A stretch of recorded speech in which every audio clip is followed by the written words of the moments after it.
I'm Heather Johnson. I am the co-founder and chief operating officer at Gozynta. We make Gozynta Mobius, Gozynta Payments, our white label payment solution, Gozynta Tips, which is a texting to ticket integration. There is information on your seats.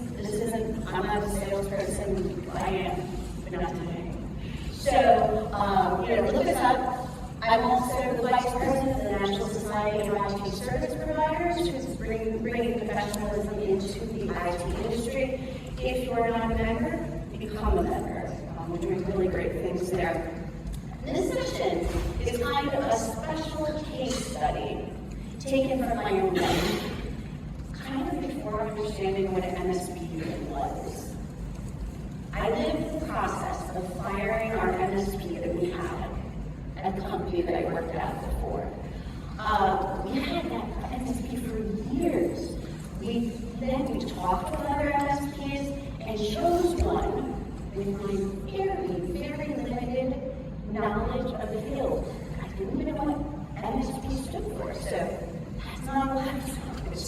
In fact, Goz was born out of an MSP, and now in my role, I talk to thousands of MSPs. I've got my MBA. I discuss the challenges that they're having every day, how they set up businesses, how they advertise, how they put their product service offerings together. So I know stuff now that I didn't know before when I was hiring and firing an MSP. So with the knowledge that I've gathered, I can share some tips that can help you. We will look at what this first MSP got fired could have done differently to not get fired. We're going to look at the interviewing process that we went through to figure out which MSP was right for us, and one MSP that approached us differently that stood out above the others, and how that MSP did things right going forward that they are still employed today. I share a tool I use a lot in my life. This is the field of vision. So, let's say we're at a lake. It's beautiful. It's calm. There's air. I know there's stuff going on down there, but I don't know for certain what those things are. Because I've done some research have direct experience with the area. I just don't know. Maybe a fish comes up once in a while, catches a fly, and I'm like, oh, a fish. Sometimes we assume people know things that they don't. So let's take this field of vision exercise and use it for looking at the organization I was in and the role our MSP played. So, things are going well. We have no computer issues, no downtime. Oh, something went wrong. Oh, an on-site tech comes, and he fixes it, and he goes away. Oh, we have computer guys. Ooh. But that's an interesting thing, because we thought, wait, is that how they do? Do they just fix things and leave? Yeah. Of course, now I realize that the smooth operation of the organization is not a happy accident. You guys all know this, but at the time, it was a sign that did we really need computer guys? Or maybe just for a couple of man hours a month when something's broken. This is not familiar to any of you. Field of vision is important in this story because your cast of characters, your customers, probably don't know what you do. Even if you tell them what you do. And I'll tell you something else, probably don't care what you do, as long as everything works. And when everything works, they think you're not doing anything. So that really stinks. So here we are. This is where I was before. This is the Hartford MSP. This was the MSP that was working for the university that I was employed at. I'm going to talk as Hartford MSP right now so you can understand what they were seeing. This is our field of vision from from Hartford MSP. We've been working years with this customer, a long time. They want really prompt attention. They can be kind of a problem customer. So to help them with that, we scheduled one of our technicians to be on site, Ron. He's there 3 days a week. We answer their questions, keep their networks running smoothly. When we ask them how things are going, the only thing we hear is that they really like Ron. So he must be doing a good job. We send them a lovely gift basket every year at Christmas to thank them for being a customer. And after staying the same price for years, we submit a price increase for proposal. They approve it. We're thankful. We send them even a bigger gift basket next year. And then, a year later, they let us know they won't be renewing their contract. We asked to set a time, maybe we can submit a new proposal. They're done. The kickers, they took on our on-site technician. He went to work with the MSP because that was a condition of the deal that the university made. We heard later that they got a $500,000 grant to set up an online education program, and the new MSP got to set all of that up for them. We could have done a great job saving the money, and we have no idea what happened. Has anybody had anything that's kind of like this happen to them? I'm sure you can relate to that. So, I'm going to take us at the customer view. So, this is where I worked. We're a medium-sized, nonprofit organization. We did big things.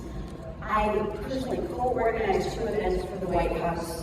We had very important people visit regularly, including leaders from other countries, royalty. Our board of trustees was a list of who's who around the world, even including to be an assistant to the vice president of a country in Southeast Asia. And we were a 50-person organization. The MSP that had been working for us had been there a good number of years when I started. We had a designated person on staff that they communicated with, our liaison at Peach University.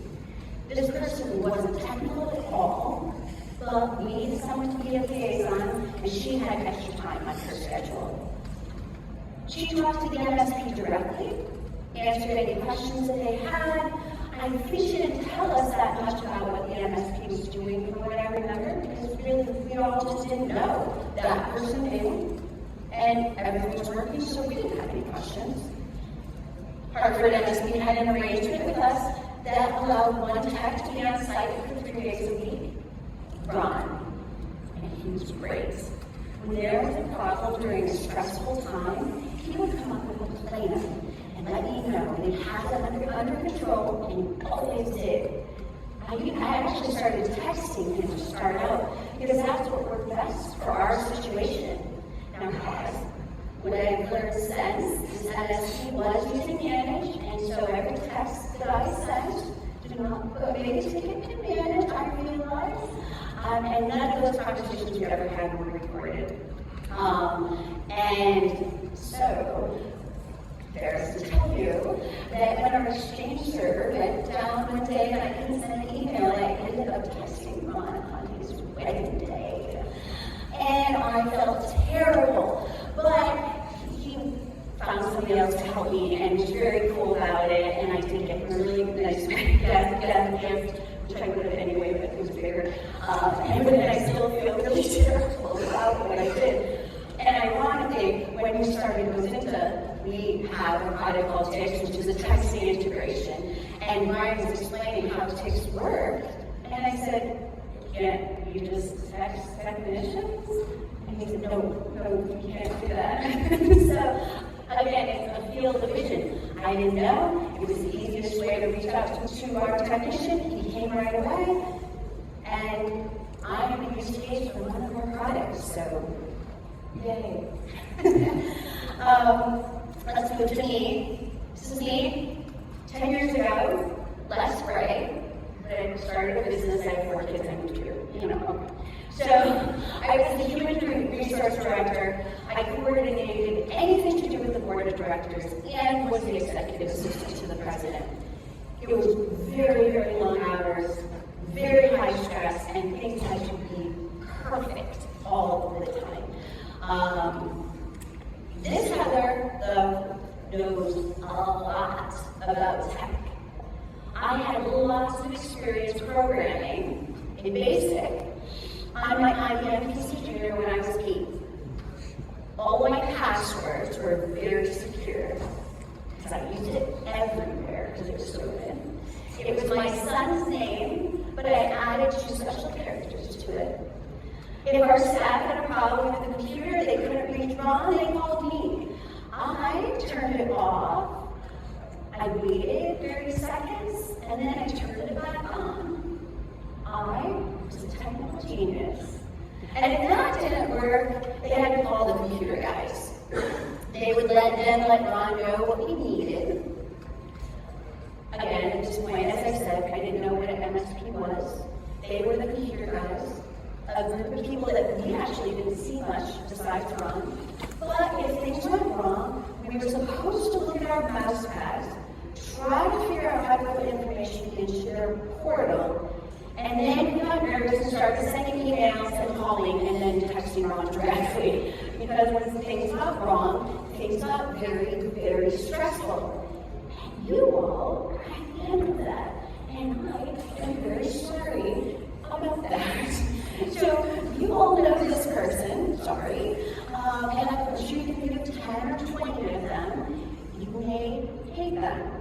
You may grind your teeth when you see them or they call you, and that's okay. I understand that now. It's usually just their frustration. So, every year in October, around budget time, we looked at ways to save money, as most companies do, and certainly all nonprofits do. You can see me over at this table. This was all of our senior leadership. The liaison is there as well. She was the person, as I told you, that talked to the MSP. But during this budget time, the liaison came to us and said that the MSP was looking for some more money. Senior staff was shocked. They were shocked with the amount of money we were paying before. We had no idea. And we were looking at each other and, has anyone bought any new equipment? The computer? No. What do the computer guys do? I don't know. I think Marie in the library was sent some money to the Prince of Nairobi, and they did let us know that. Ron is great. Oh yeah. Wait, do we take Ron? Oh, I thought that Ron worked for us. Well, I don't understand why they're getting the old amount. It seems ridiculous. Wait, we have networks, right? Yeah, I think we do. And I think they might do something with that. Do we need networks? Yeah, we need networks, I think. So let's pay attention next year to what this MSP is really doing, and we'll approve their price increase. December. Very large gift basket arrives from the MSP. It's done every year. Every year, who doesn't enjoy a bunch of cheese, sausage, wine? This one was huge. And the senior staff looked around it. Their eyes just rolled by. And finally, the president, who could be a little grumpy, said, "That's where our money is going."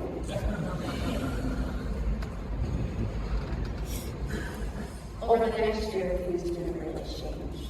But the other things that came up, and finding an MSP wasn't anything anyone was going to bring up, because if you bring something up like that, it's your job. And I wasn't going to mention it, and nobody else wanted to.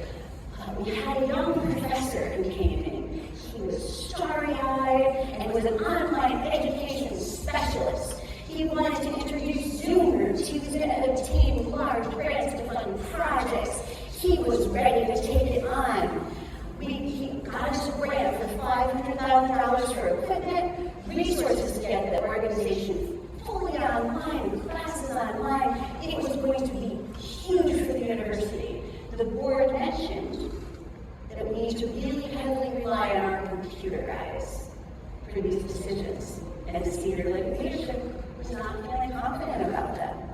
gift basket, guys?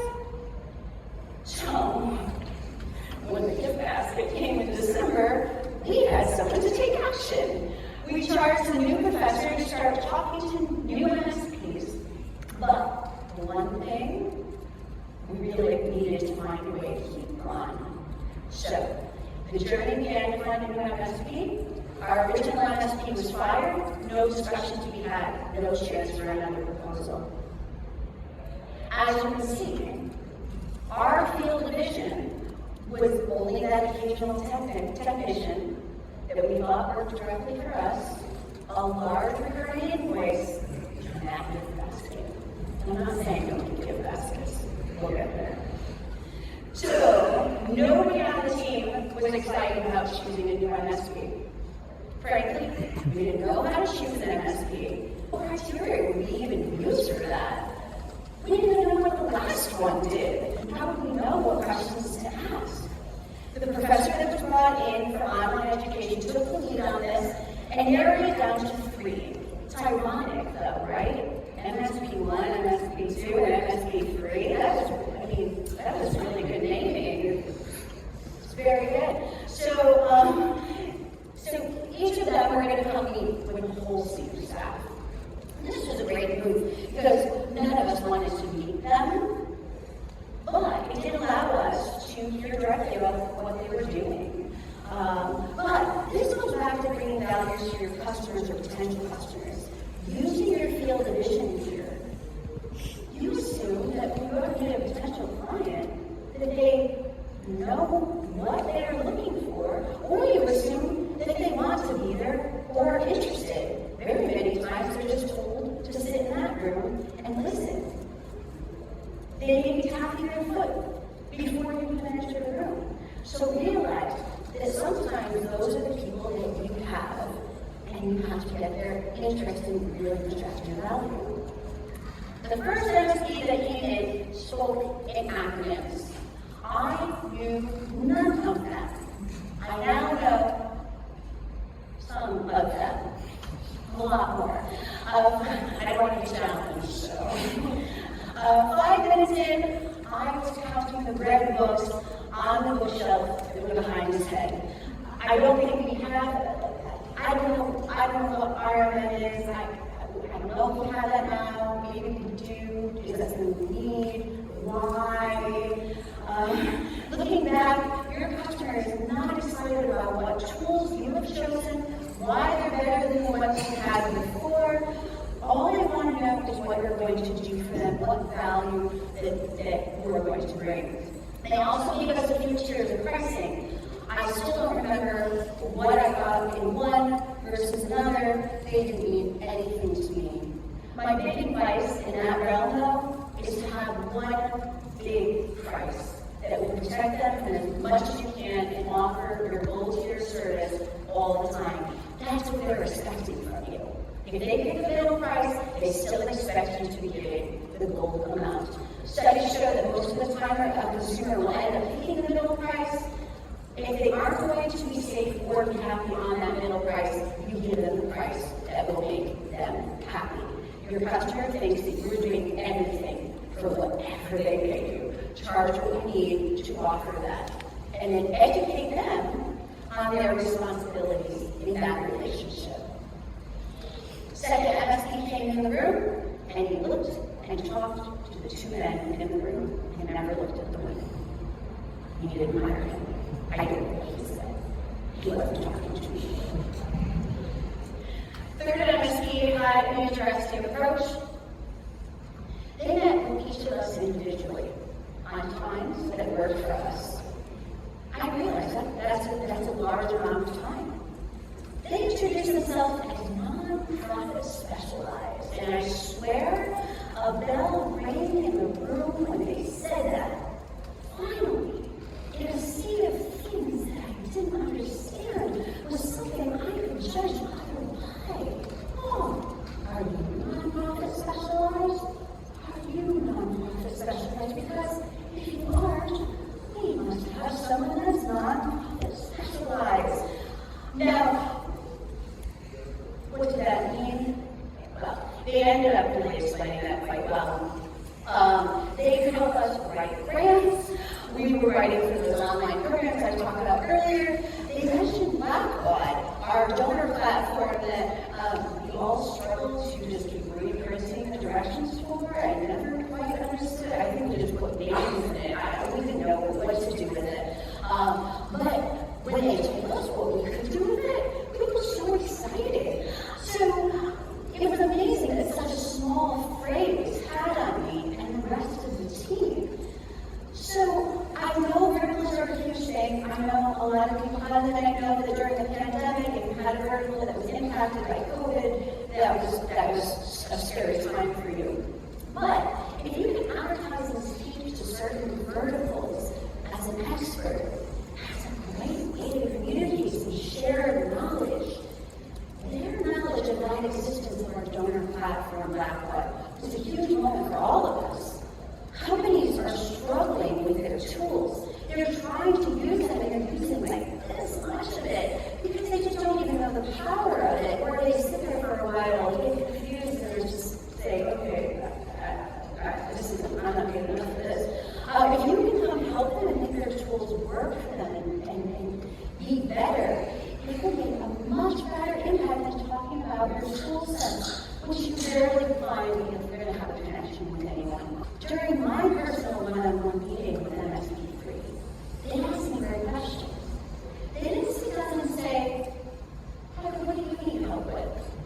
Because how would I know what I needed help with? If they did, I wouldn't have had an answer. Instead, they asked me what I was using for my human resource management. They asked me how our employees were submitting their timesheets paper, and told me some solutions that I could use. Document sharing. We can all work on a document at the same time. I didn't know that. That was great. That was so exciting. So this conversation that I was dragging my feet to do turned into the sharing of ideas and solutions, and I was so excited about how much time they could save me by automating some drudgery and by using tools I even had or didn't know exist to save me time. Instead of asking what I needed from them, they found out what problems I had that I didn't even know I had. It was amazing. I think the meeting was about 45 minutes, and totally turned me around to get excited about this process, as was everyone else. This time when we sat around the senior leadership table, the decision was very clear, and we were excited. We came in all wanting specialized, right? And they were chosen, and we were all excited to get started on the process to make our lives easier, which was a surprise to everyone. We just thought we were making somebody replace the old guys, and they were ready to make our jobs easier. It's amazing. These time savings actually lowered the pressure that was on all of us as a team at MSP3 and helped us become more efficient and automated. We saw them regularly as they handled the installation of fiber completely into the building, which cost more than $500,000. We received another large grant, and they helped us get that. We had Zoomers everywhere, and yes, Ron did continue to work on site. We even had him there for more days a week as our online program became a success. Their team was included in our company parties, our retreats. They were as much of a team member in any of our direct hires. They were even there for my going away party when I left to start Gozynta. They were at the table. So, let's go back. Hartford MSP. They are fired. I know you all know a bunch of reasons why, but I'm going to pinpoint some that can be easily applied and remembered on how they could have done things differently. That one liaison. Having one liaison in the company, sure. You want to have one regular contact, of course. But if you just talk to that one person, there's no guarantee that they're communicating your value to anyone else. They already have a job at that company. They might not even be understanding the value. So, it's important when we're talking to your customers to meet everyone you can. If not everyone, at least heads of department. Find out who the part of the team, not just a computer on the call when things go wrong. Even if you sound repetitive or braggy, you want to communicate your value to everyone you can repeatedly. If this MSP had taken that approach, and when the senior leadership was in the room with that budget proposal, they would have had to be able to say all the value that the MSP brought. Of course, you can't be everywhere at once. So get key phrases that are easily repeatable about what you do. For example, when things are running smoothly, that means all our hard work under the surface has paid off. We always are looking all the time for security threats in the back end that could permanently damage your files. Repeat them to your staff. Repeat them in meetings. Tell them to remind customers of what they're working on when they're working on with them directly. Sales, support, on-site dispatchers. Repeat these messages constantly. They should be mantras to everybody on your team, and have them repeat them to all your customers. Here's the reason. You want those messages so ingrained in everyone's head that they will need to burst out of them. Because I'll tell you, any senior member that is sitting around the table at a meeting wants to have the answers. And if I had known what the MSP did, and somebody asks that question, don't think I'm one of these smart companies that says, I know what they do, and I know the value that they bring. So get those mantras in your customers' heads so they can sit at the table and project their value for you when you're not in the room. Communicating how your customer wants. The customer portal. I know there's a big push for the MSP space, and that most MSPs I talk to think this is wonderful and amazing, and I look at it now and I appreciate it, but I'll be honest, and I didn't know about MSPs. Putting a ticket into a portal was a pain. When a customer needs to put in a ticket, they are not in a good space. They're frazzled, they're frustrated, it brings their patience level down to a really low level. They have to find the portal, they have to get into it. If their computer is even working well enough for that, they don't want the Z key, they're not going to be able to get in there. So remember how to fill out the form, give the information they think is relevant, and then click submit, and oh goodness, if there's a CAPTCHA. Frustration. And then at the end of all of it, it's like, I wonder, did I miss saying something? Did I give the right information? Did they get it? Should I add information? Should I stress it is urgent? It feels kind of like writing a letter and dropping it into recycling. I feel like I'm more in my comfort zone with email and texting. They feel familiar to me. I can check to see my sent emails. I can look at my texting machine to see what's been said and if I said it right, if I need to correct anything. Texting works best for me and Ron because I can text while I was in a meeting, at lunch, at his wedding, if I was homesick. That way I can get things up and running from anywhere. There's tools to help, obviously this is one of them, but figure out how to communicate the way your customer wants, and then you figure out how to make it work for the system that you're working in. Educate your customers about their responsibilities. One thing that our team had assumed was that if you had computerized MSP, they would remove threats automatically. We didn't need to play a role in this, we were paying them to do it. We could happily put random links into suspicious emails because if they got through, they must be okay, even if they spelled Amazon wrong. I'm not saying we did do that. I certainly never, I think I did that. But that was the assumption. So when emails from one staff asking another staff member to wire over money came through, our leadership was really upset with that first MSP that the email was even there. Regular education of what your customers' responsibilities are has to happen all the time because there's turnovers. Take any opportunity that you see a scam to educate them.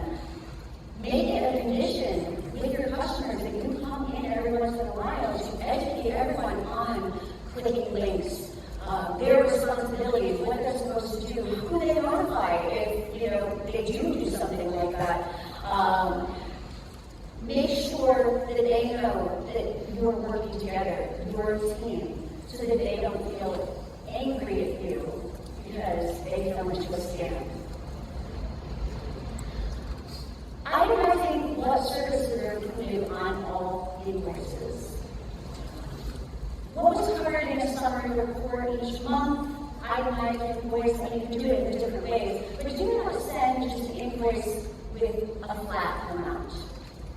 This should have what you've done throughout the month, the tickets you sell, the services you've provided, with a description in language they can understand, and it has those customer-facing descriptions. Use them. You should have your CFOs will be looking at this. That senior leadership, we have the invoices. There is no other information on what was done. People are looking at this. Never miss an opportunity. Marie from the library is sending money to the Prince of Africa 10 times a month and clicking all sorts of malicious links. That wasn't in our field of vision. We didn't know that all those tickets were happening. So make it clear in those invoices on how many tickets you're resolving, how many threats you're protecting against, and why the water will still come.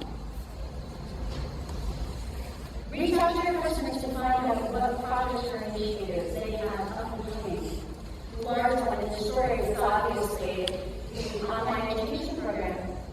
If our MSP, our MSP, had asked this question, they would have had a chance to be in the room for those early discussions. They would have been integral in all of this moving forward. Instead, they only found out after they had been replaced that the project was even happening. It had been on the table for a year. Know what questions to ask. And then find out ways how you can get more involved. Kind of leads to the next one. Be a technology consultant. I keep stressing the importance of being a trusted partner of your customer's team. Sure, you keep things safe, secure, running smoothly, but ensure everyone knows you're there as a resource to help you out tools for them to use. That was an interesting one to me, actually. I was talking to Brian, who's my husband, is also the co-founder of Gozynta, but at the time, as I said, he was the CEO of an MSP. And I was telling him I was having trouble choosing a tool to help our employees track their time easier, get rid of all those paper forms that I was keeping. It's like a moment, flash track moment. Right away, you asked, did your MSP have any recommendations on what to use? I would have asked them. And he said they could have helped you with this. I had no idea that an MSP had given me advice and guidance on being a tool. No one in the company knew that at all. In fact, that was such a problem that we had multiple subscriptions to Adobe, Dropbox, Amazon Prime. We spent so much money on duplicate subscriptions and tools that did the same thing, but were for different departments. If someone helped us with all of these decisions, they would have been more coordinated and could have easily saved the organization a lot of low-lying money. There are low-lying ways to become indispensable to your customers, and you can easily train others on your team to have these conversations and collect what tools are being used. Always, this is my last one here, respect your customers' time. If you send educational emails, really give valuable information that they need to know, or they will stop reading them. If you're having meetings with them, realize that the cost per hour for the people in the room is high. And there's someone that is calculating that. It was always me. And then it's a big investment for the company. So don't waste their time. Make every bit of it valuable. Be of value, not an annoyance. Don't just get in front of them to be seen. Get in front of them to show what you can do for them. And I know we can think of all different things in that story that got them fired, but I want to go, I want to talk to to you more about that field of vision. When you go through the life cycle of any customer, there's what you see and what you were doing, and that may be the absolute best, well thought out plan that seems to be going wonderfully. There's another story, and that's outside of your field of vision, and that impacts your businesses. The way to avoid this is to make your story in their field of vision. Widen that field of vision so that you are a part of all of their story. Have conversations, ask questions, offer suggestions, be in the room. It sounds like a lot, I get it, but it is the future. MSPs need to focus more on the technology consultant part of their businesses. The time is now to make that switch and be an integral part of each of your customers' teams. Widen your field of vision is the path there. In summary, I think I can boil the most important lessons here to 2 things. You will be far more valuable to your customers if you're deeply involved in our company. Know what's happening and earn their trust as an advisor in even the tiniest tech decisions. Dave Schiffel talks all about this regularly on MSP Radio, and Craig Fulton in his opening remarks talk about this as well. Being a technology consultant, that's where we need to get. That's the future. This is the future of this industry. Everyone in your MSP must learn to excel at communicating your value to your customers. This is even more important than getting the tech perfect. If you fail at this, you won't be managing your tech very long anyway, and it won't be perfect once it's no longer in your control. If you need outside help making these changes in your organization, I have some limited consulting time available to help you get there. You can scan my QR code here to contact me or get the slides to this presentation, or learn more about the ITNation, Gozynta, our products, all of that good stuff. Visit us and become part of what we're doing. It's also important to me that you go to that app. Does everybody have the app? And fill out the session survey. I value your opinion and any feedback you have on my talk. It's great for connecting if you enjoy my talk or didn't. But they do take that into consideration when they pick speakers next year, and we can all go to the Netherlands to talk to you, so I'd love to be able to come and talk again. So thank you all so much for joining me, and I hope that you enjoyed yourself.